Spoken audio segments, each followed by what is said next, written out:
In this video, I will be talking about stocks and or money management. Please keep in mind that I am not a financial advisor.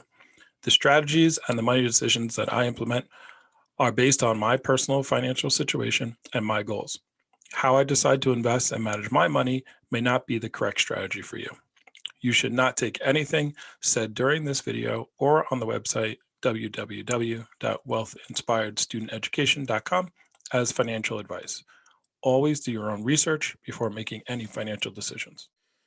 All right, we are here in my virtual library, and we're going to be talking about books. And I've just added some of these books to the website.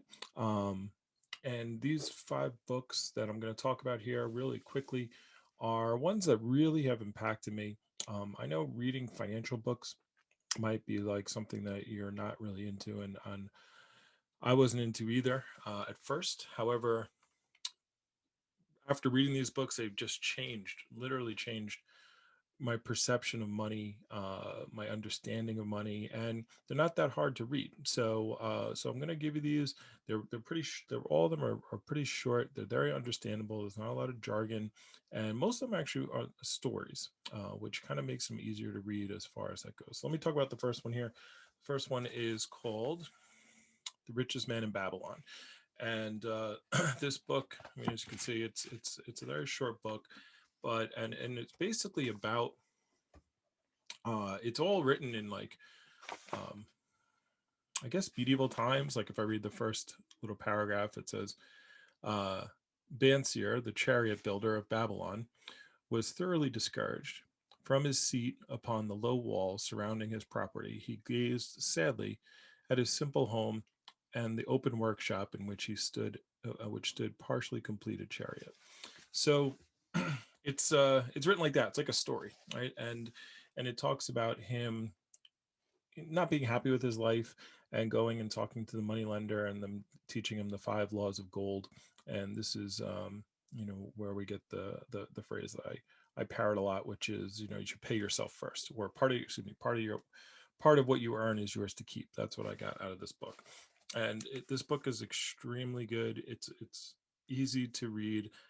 It's got a great story, and it will just give you the basic outline without kind of boring you with any kind of jargon. You don't have to learn any vocabulary. It's got some these and thous in it as far as that goes, but highly, highly, highly recommend this as being one of the first books that you read as far as money. So George Clason, The Richest Man in Babylon. All these books I just put up on my website, so you can, if you want to support the website and you want to buy them there, there's a link. It's an affiliate program, and you can get them through Amazon. So the second one, which actually I'll show you where it is. I don't actually have this book. This book, I have a funny story about this book. I have a funny story about all these books, but let me share my screen here.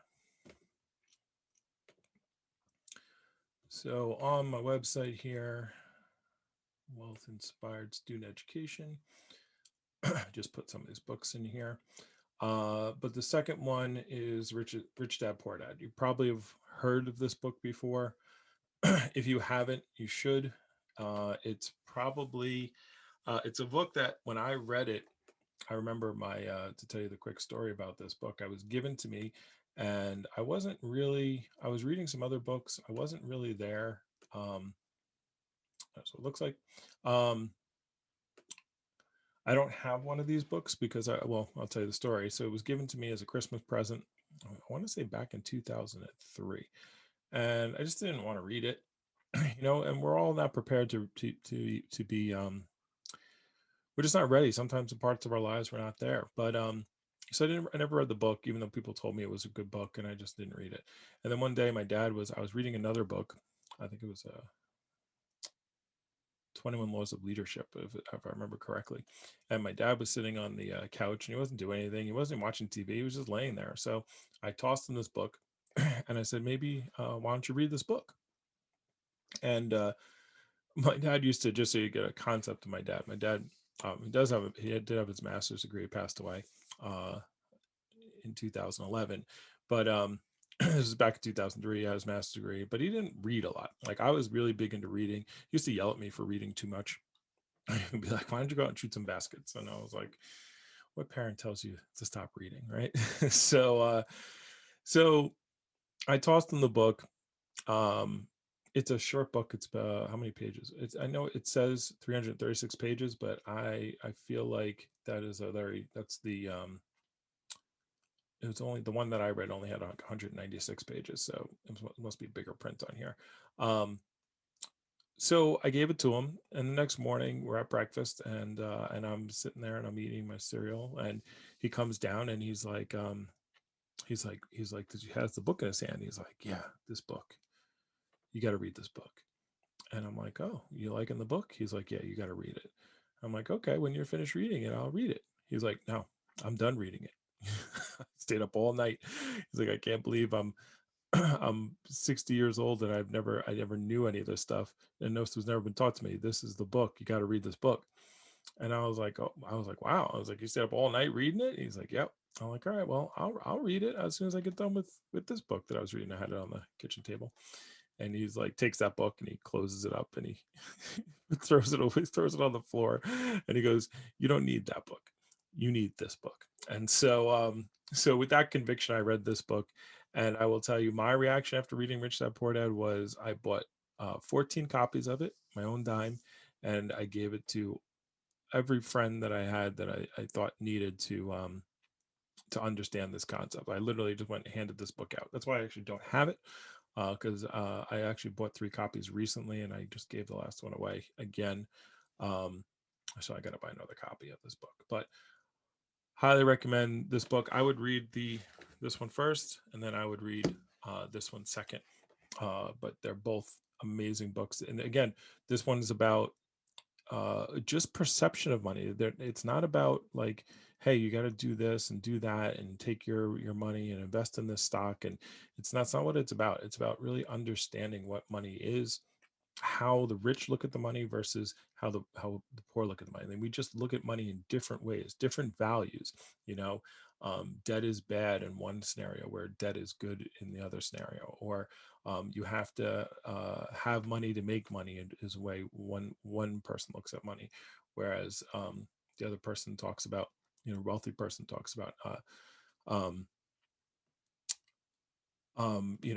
having financial intelligence to make money.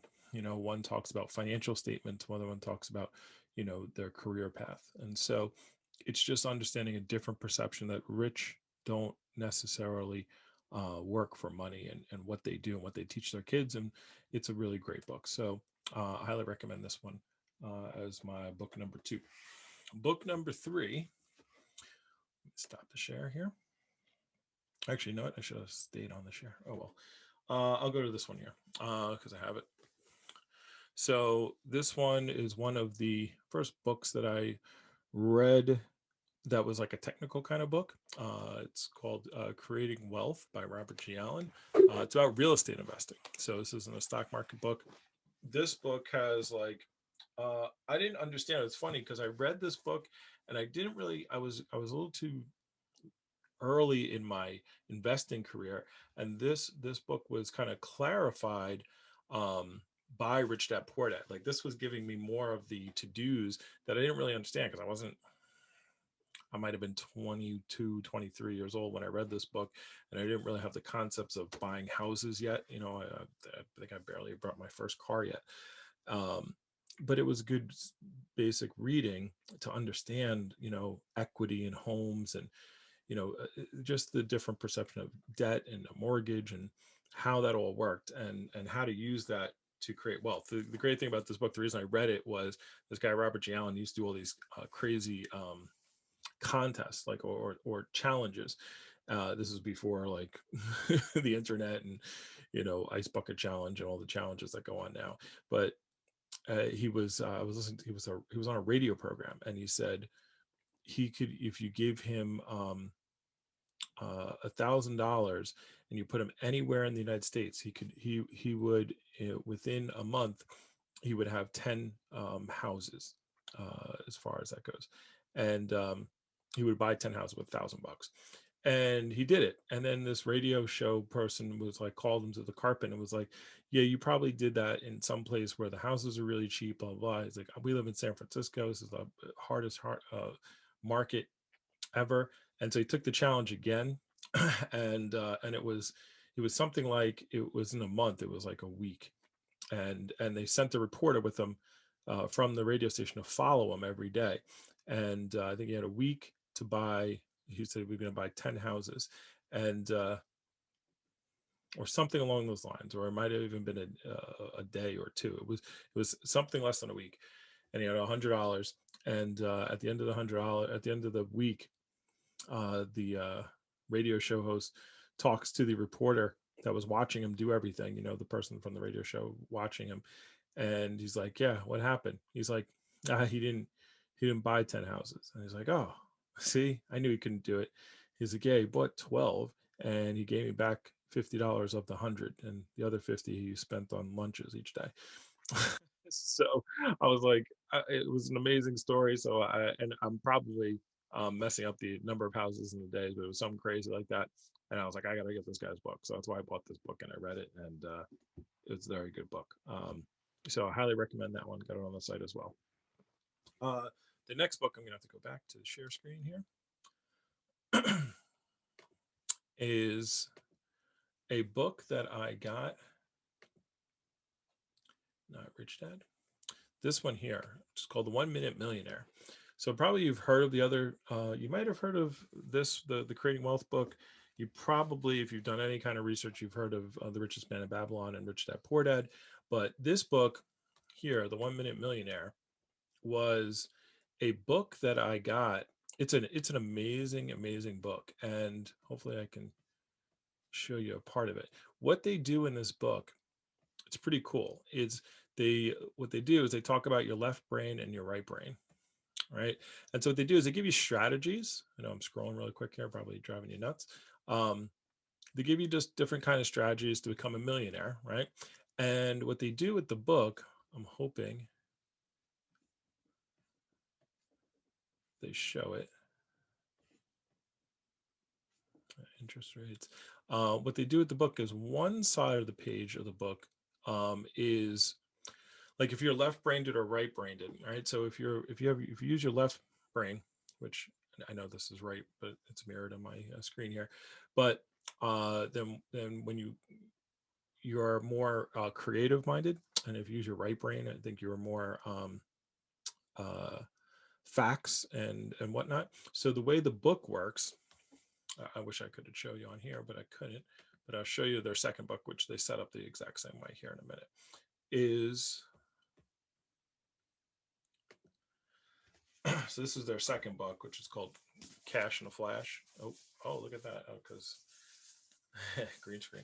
Um, but if you see the way the book is set up, so this side here where the blue is, so what you do is you read the book twice, and one side of the book is a story, right? And the story in the 1 Minute Millionaire is about this woman named Michelle.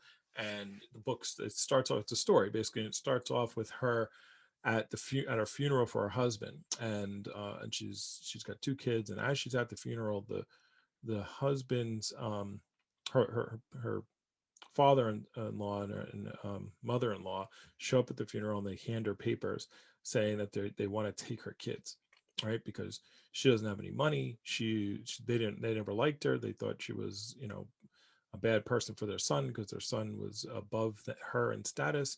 And so she ends up, I'm not going to ruin the whole story, but she ends up making a bet with them that not really a bet. She says, if I can earn $1 million in 30 days, and she's like a waitress, right? Will you, so, I'll give you the kids if I can't do it, but if I can do it, um, and I can show you how I made $1 million in that amount of time, that you give me the kids, you leave me alone, right? So it goes through like how she did it, like what she had to do, and it goes like literally by days, like it comes down to like the last like 2 hours and whatnot. It's a really good story. So you read just one half of the book reading about the story, right? So You just flip this page and then you just don't even look at the other side of the book. So that's for the left-brained people. And then the right-brained people on the other side of the book is like strategies, right? So it's like, here's, and it's the strategies that are used in the story. So if you're more of a, hey, a technical person, I need to know, just tell me, this, that, and the other, I don't really need a story. You can read the just the one side of the book, just those pages. But if you want to read the story, you read the other side of the book. So I got this book, actually. It's by Mark Victor Hansen and Robert G. Allen, which is oh, I'm clicking this like you guys can see what I'm showing you here. But Mark Victor Allen, so Robert G. Allen, by the way, is the guy who did this book that I was talking about before, right? So he's really big in real estate, and Mark Victor Hansen is a very he's the author in the what is it, the Chicken Soup for the Soul books? I can't remember. I think he's in the Chicken Soup for the Soul books as well. So really good book, 1 Minute Millionaire. The way I got the book was funny. I went to a real estate seminar, and the guy was standing there with the book, and he's like, I have a copy of the book and I'm giving it away for free. Who wants it? And everyone kind of raised their hands and was like, I want it. And he's like, no, who really wants it? And people kept raising their hand, even higher and higher. And then it dawned on me. He's like, well, who really, really wants this book? And he was standing on the stage. So finally, I was sitting in like the third row. So I just got up out of my seat and walked up on stage and took it out of his hand. And he's like, see, all you said you want, but you wanted me to give it to you.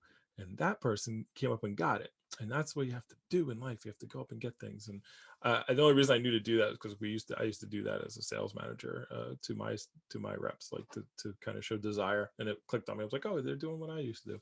So that's how I got that book. So I got it for free. But go back to sharing my screen. You can't get it for free, unfortunately. Well, maybe you can, I guess, if you go to the library. But if you want to buy the book, you can get it on my website as well. And we'll click back here. So I put that on here as well. It's under books. I'll be putting some more books up here. These are just the ones that really have impacted me. And the last book is called Rich Dad's Guide to Investing. So Rich Dad has a whole series of books, a lot of books. The first three, though, the Rich Dad, Poor Dad, the second one's called Cash Flow Quadrant, which I will probably cover in a second in a different video. But this third one, Guide to Investing. Guide to Investing is, there as you can see, the actual cover. And that's what it's supposed to look like. I have read this book so many times. It is probably, when you want to get down to, again, the Rich Dad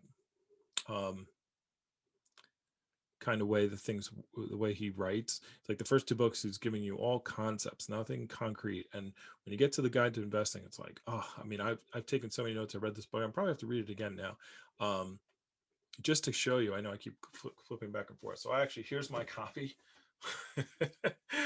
So as you can see, I have a chinchilla, so it has eaten this book, the cover, away.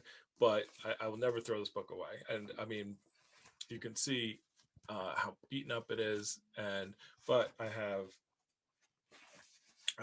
highlights and notes written in this book, which pages, that I need to re-listen to and rewrite. So I mean, I've demolished this book, and should buy another one, but I've read this one at least 3 times, and I haven't read it in like probably 7 or 8 years. So I'm gonna read it again. Actually, now that I'm talking to you, that's the next book I'm gonna read. I might have to buy another one. So that one doesn't totally destroyed.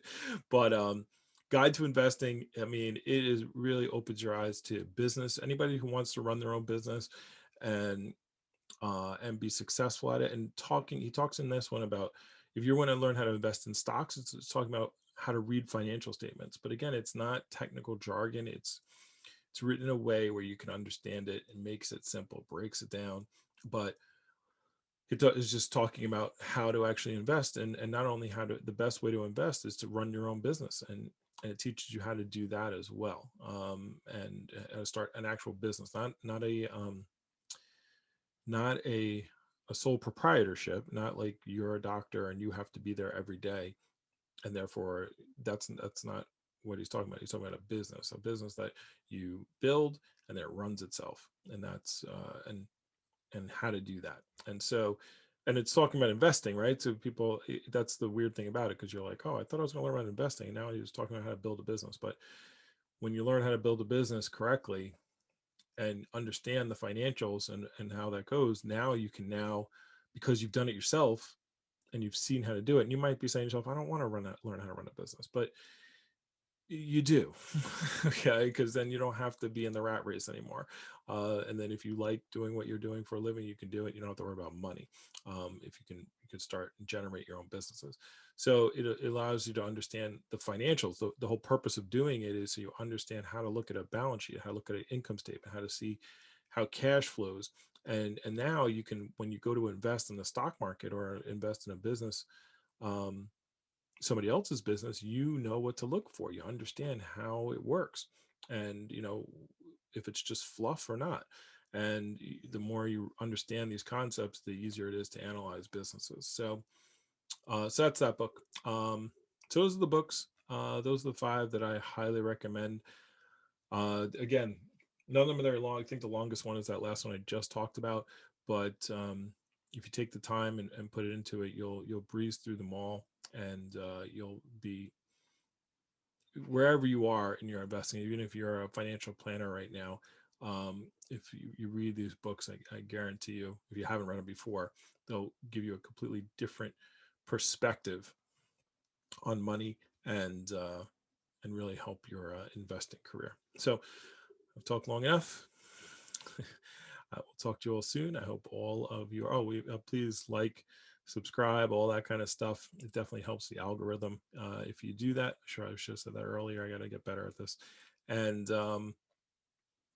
yeah, if you have questions, comments, queries, anything like that, feel free to contact me through the website, and check out the links below if you'd like to help out as far as Weeble and all the other things that we do to generate some side income, so I can do more, have more time to just make videos and talk to people and help you guys become wealthy. Talk to you soon. If you would like to support me and the channel, and would like to get up to 4 free stocks, you can sign up with Weeble, so you can start your stock investing. There should be a link below or on the W.I.S.E website. You get 2 stocks just for opening an account, and you get 2 more stocks for funding it with $100. So you can get some pretty cool stocks for free, and I hope all of your investments are wise ones.